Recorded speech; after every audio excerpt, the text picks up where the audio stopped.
మా తమ్ముడు కొడుకు వచ్చాడే. యారా ఏలగాని ఏళ్ళలో వచ్చావు? ఊర్లో పనుండి వచ్చాలే పెద్దమ్మా. నీళ్లు తాగుతావా? ఏమైనా తింటావంటరా? తినేసే వచ్చుంటాడులే. ఏదో ఉండమంటే ఉండడు, వెళ్తా వెళ్తా అంటాడు. ఉంటాలే పెద్దమ్మా, ఈసారికి వచ్చినప్పుడు ఉండులే పోరా. లేదు పెద్దమ్మా, ఉండేసే పోతాలే.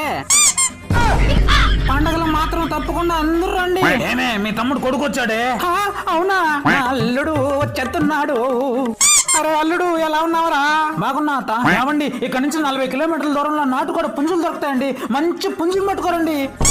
అల్లుడు రారా, కూర్చోరా, నీ కోసం మినపడులు చేస్తాను. వద్దులేత, నేను తినేసి వచ్చానా. మాట్లాడవంటే కొడతా, తినాల్సిందే. సరే కానీ అత్త, తొందరగా వెళ్ళాలా? ఏడకు కదిలేదు, వారం రోజులు ఇక్కడ నుంచి కదిలే ఉంటే నా మీద ఒట్టే. ఏమే మా తమ్ముడు కొడుకు వస్తేనేమో కనీసం టీ నీళ్ళు కూడా ఇవ్వకుండా తరివేసావు. మీ తమ్ముడు కొడుకు వస్తేనేమో లేనిపోని ప్రేమలు వెలకబాస్తున్నావు కదే. అయ్యో అయ్యో, ఎవరన్నా విన్నారంటే నేనేదో రాకాసం ఉండను అనుకోరు. అది కాదే, ఎక్కువ మాట్లాడామంటే కత్తితో పొడి చేస్తా.